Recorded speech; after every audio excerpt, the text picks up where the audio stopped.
Hello everyone and welcome to my channel Codon 3।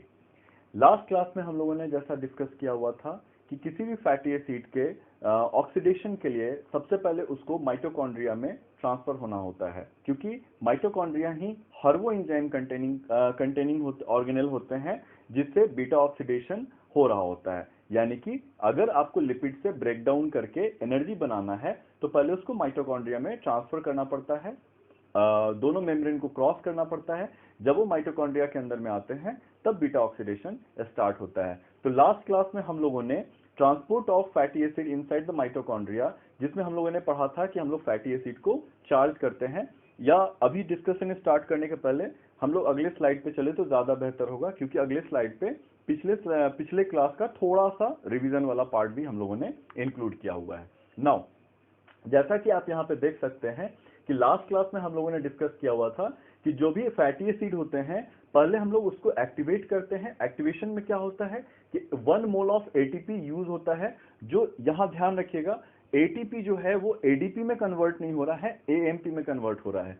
इस चीज को हम लोग लास्ट में जब एनर्जेटिक्स डिस्कस कर रहे होंगे वहां पे हम लोग इस बात को यूज करेंगे कि आखिर किस तरह से अमाउंट ऑफ एटीपी जो कंज्यूम किया गया है उसको कैसे कैलकुलेट करते हैं। तो सबसे पहले किसी भी फैटी एसिड को कोएंजाइम एसएच मिलता है और एटीपी को डाल करके आप फैटी एसिड को एक्टिवेट करते हैं एसाइल कोएंजाइम ए में। अब एसाइल कोएंजाइम ए जो है दैट इज रेडी, वो कैपेबल होता है कि आप माइटोकॉन्ड्रिया के मेम्ब्रेन को वो पेनिट्रेट कर सके। एक बार जब एसाइल कोएंजाइम ए माइटोकॉन्ड्रिया के अंदर आउटर मेम्ब्रेन से अंदर की ओर आता है तब एक कार्निटीन मॉलिक्यूल था जो आपको एसाइल कार्निटीन बना करके तब वो इनर माइटोकॉन्ड्रिया के भी अंदर में ट्रांसफर किया जाता है।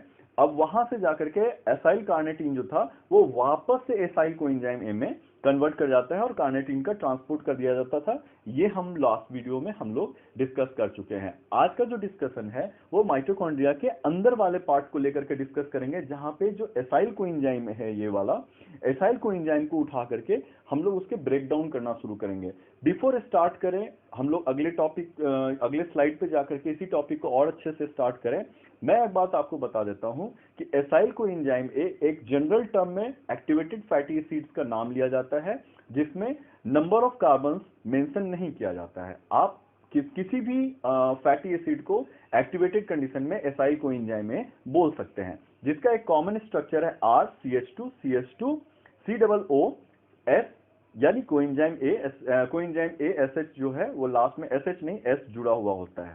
ठीक है, अगर आप ये समझेंगे तो किस तरीके से दो दो मॉलिक्यूल फैटी एसिड का एसिटाइल कोएंजाइम में प्रोड्यूस कर रहा है उसको समझने में आसानी होगी। तो मेरा सजेशन है जो कोई भी इस बीटा ऑक्सीडेशन को पढ़ रहा है कम से कम एसाइल कोएंजाइम ए के स्ट्रक्चर को तो मेमोराइज कर ही लीजिएगा। नाउ अगला स्लाइड में आने पे पता चलता है कि ये जो एसाइल कोएंजाइम है ऑलरेडी जो है ये माइटोकॉन्ड्रिया के अंदर में आ चुका होता है। तो जो फर्स्ट स्टेप है वो डिहाइड्रोजिनेशन का प्रोसेस होता है, जिसमें से दो हाइड्रोजन मॉलिक्यूल्स जो हैं उसको ट्रांसफर किया जाता है एफएडी मॉलिक्यूल पे, जो फाइनली एफएडीएच2 में कन्वर्ट होते हैं। और ये जो एफएडीएच2 है वो आपका मूव करता है इलेक्ट्रॉन ट्रांसपोर्ट सिस्टम में, या फिर हम लोग उसको रेस्पिरेटरी चेन भी बोलते हैं, जहां जाकर के वो 2 एटीपी का प्रोडक्शन करता है। जनरली वो 1.5 एटीपी का प्रोडक्शन करता है, लेकिन इन जनरल टर्म में हम लोग उसको राउंड ऑफ करके 2 एटीपी के तौर पे स्टडी करते हैं ताकि कैलकुलेशन आसान हो सके। तो डिहाइड्रोजिनेशन का प्रोसेस हो रहा है। और मैं बता दूं कि एंजाइम का नाम या नोमेनक्लेचर याद करने के लिए कैसे किया जाता है, क्योंकि 2 हाइड्रोजन का ट्रांसफर हो रहा है। और मैं जो भी व्यूअर्स हैं मेरे, मैं उनको ये सजेस्ट करता हूं कि अगर आप इसको इस तरीके से पूरे बीटा ऑक्सीडेशन को इस तरह से पढ़ेंगे कि एसाइल कोएंजाइम ए किसमें इनॉइल कोएंजाइम ए में कन्वर्ट होता है। इनाइल कोएंजाइम ए जो होता है वो 3' हाइड्रोक्सी एसाइल कोएंजाइम ए में 3' हाइड्रोक्सी एसाइल कोएंजाइम जो होता है वो कीटो एसाइल कोएंजाइम में ट्रांसफर होता है। You will never find it like कि आखिर यहाँ पे हो क्या रहा है।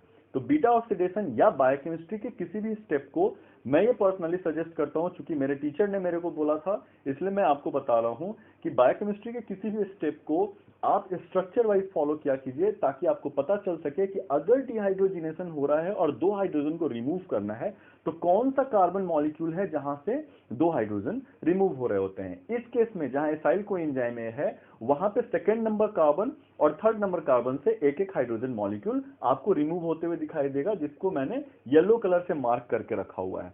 जब डिहाइड्रोजिनेशन का प्रोसेस हो रहा है तो कौन सा मॉलिक्यूल है जहां से हाइड्रोजन निकल रहा है, that is acyl coenzyme A.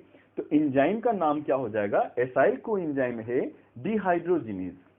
और आप स्ट्रक्चर में देख सकते हैं कि सेकेंड और थर्ड नंबर के कार्बन से एक एक हाइड्रोजन को रिमूव किया गया हुआ है और रिमूव करने के बाद में CH डबल बॉन्ड CH बन जाते हैं। तो what is the structure of enoyl coenzyme है, that is R CH2 double bond CH2 C फिर डबल बॉन्ड O और S कोएंजाइम A। तो ये आपका इनोइल कोएंजाइम ए, जिसको delta square trans enoyl coenzyme A भी बोला जाता है। यहां तक क्लियर है? तो चलिए नेक्स्ट स्लाइड पे चलते हैं। इस प्रोसेस में एक FADH2 का सिंथेसिस हुआ है जो रेस्पिरेटरी चेन में जाकर के 2 ATP का फॉर्मेशन करते हैं। तो once the acyl coenzyme has entered inside the mitochondria and first reaction on the acyl coenzyme A which produces enoyl coenzyme A, 2 ATP का सिंथेसिस आपका यहां पे होता है। नाउ नेक्स्ट स्टेज में इनोइल कोएंजाइम ए को ही लेते हैं और यहाँ पे हाइड्रेशन का काम किया जाता है। हाइड्रेशन में वाटर मॉलिक्यूल को ऐड करते हैं और वाटर मॉलिक्यूल बिफोर एडिशन वो 2 पार्ट में टूटते हैं, H+ और OH- को वहां पे मैंने नोट भी कराया हुआ है। अब H+ का काम होता है सेकेंड नंबर के कार्बन को ऐड करना और OH का माइनस का काम होता है थर्ड नंबर कार्बन पे वापस से ऐड होना। चूंकि हमने हाइड्रेशन का काम कर रहा है इसलिए हमने एंजाइम का नाम इनोइल कोएंजाइम में हाइड्रेटेज रखा हुआ है। ठीक है, और यहां से आप देख सकते हैं स्ट्रक्चर, फिर से वापस से जस्ट रिकॉल कीजिए, आंख बंद करके रिकॉल कीजिए स्ट्रक्चर क्या था आपका। और अब क्या बना है कि R CH OH CH2 C double bond O S coenzyme A। So this is what is the structure of 3' hydroxy और मेन कार्बन स्केलेटन जो है वो एसाइल कोएंजाइम ए की तरह है, इसलिए 3' हाइड्रोक्सी एसाइल कोएंजाइम में इसको बोला जाता है। Is it clear?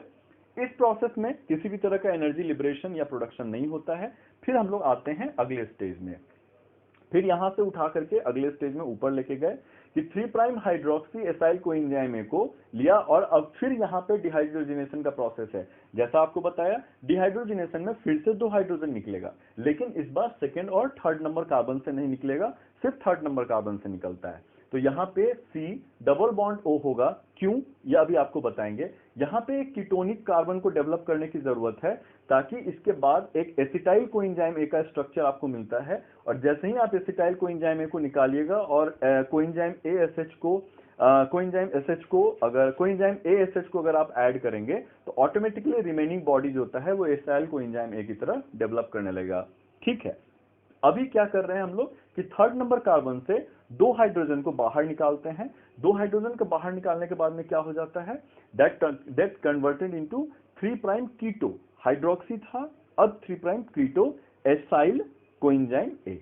और आप देखेंगे कि एक पार्ट के बाद में मैंने उसको नीले रंग से कलर करके रखा हुआ है, that is what is the structure of acetyl coenzyme A. तो बीटा ऑक्सीडेशन में 2 कार्बन मॉलिक्यूल जो बाहर निकलता है लिपिड चेन से वो एसिटाइल कोएंजाइम ए के तौर पे निकलता है। और एसिटाइल कोएंजाइम ए के बारे में आप क्या जानते हैं कि ये साइक्लिक एसिड साइकिल का इनिशियल फ्यूल है।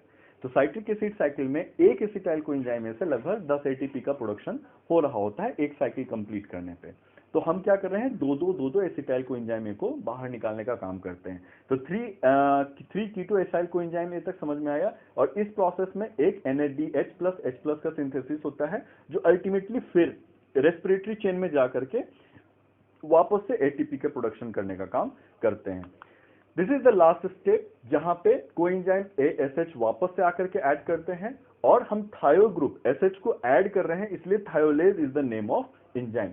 तो आपने 3' कीटो एसाइल कोएंजाइम ए पे फिर से कोएंजाइम ASH ऐड किया और जो नीला वाला पार्ट है आप उसको देख रहे हैं कि वो सेपरेट होकर के CH3 C double bond O coenzyme A के तौर पे निकल रहे हैं, जो कि अल्टीमेटली स्ट्रक्चर है एसिटाइल कोएंजाइम ए का।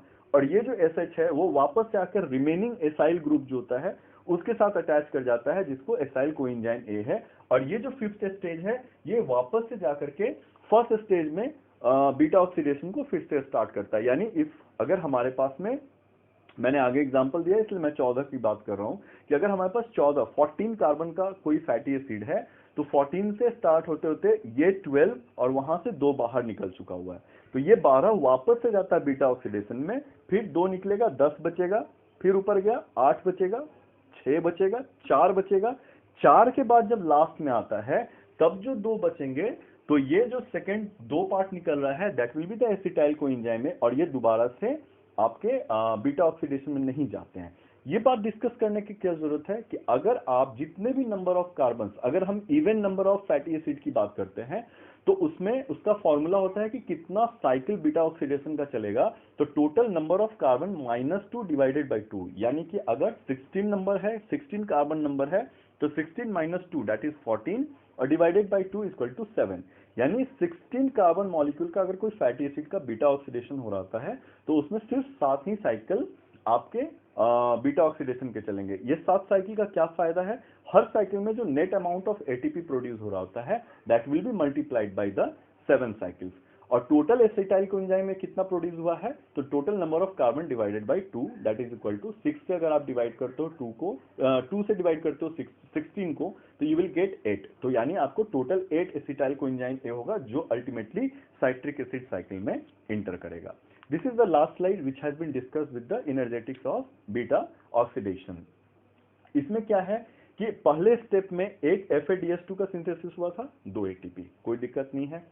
सेकंड में एक और NADH का सिंथेसिस हुआ था, थर्ड इसमें सेकंड, थर्ड, फोर्थ वाले में, तो अगर आप देखेंगे तो उसमें एक NADH का सिंथेसिस हुआ था, तो उसमें 2 ATP का प्रोसेस होगा, लेकिन एक एटीपी एक्टिवेशन के समय में भी यूज किया जा रहा था, तो हम लोग को पर साइकिल में उसको घटाना भी पड़ेगा।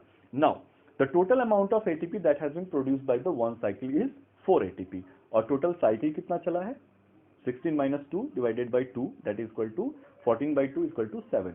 तो अगर आप किसी 16 कार्बन मॉलिक्यूल का है तो हम लोग मानते हैं कि 7 साइकिल चला है, तो 7 multiplied by that will be multiplied by 4 that is equal to 7 multiplied by 4 is equal to 28 ATP. So one round of beta oxidation removes 2 carbon from the long chain of fatty acid and produces 4 ATP. For example, एक 16 carbon fatty acid का हम लोगों ने example लिया कि अगर हम लोग ये करेंगे तो आपको टोटल 14 कार्बन तक में बीटा ऑक्सीडेशन चलेगा, तो ये टोटल कितना प्रोड्यूस करेंगे, 28। यहां पे देखेंगे, so in each 7 rounds is equal to multiplied by 4, 7 round को मल्टीप्लाइड बाई 4 करेंगे तो 28 एटीपी आता है।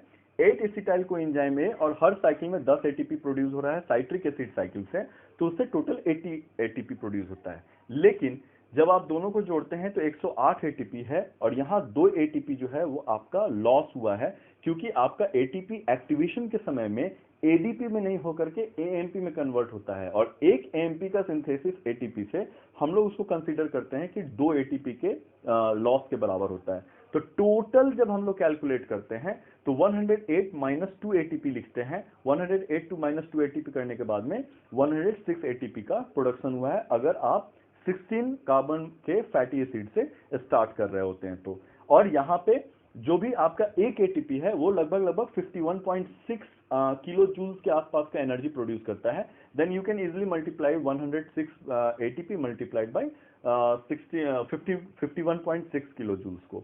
तो अगर आपको ये क्वेश्चन पूछा जाए कि अगर कोई फैटी एसिड है जिसमें 18 कार्बन का है और उसमें कितना ज्यादा उससे एनर्जी का प्रोडक्शन हो सकता है, this is the way you can calculate. Clear है? और अगर समझ में आया तो बहुत अच्छी बात है, अगर नहीं समझ में आता है तो प्लीज कमेंट में कोई भी टॉपिक या कोई भी पोर्शन अगर नहीं समझ में आ रहा है, प्लीज कमेंट सेक्शन में आकर के please feel free to ask. Okay, that is all about today's class, and please do not forget to subscribe to my channel and press the bell icon, like the video and share with your friends as much as you can.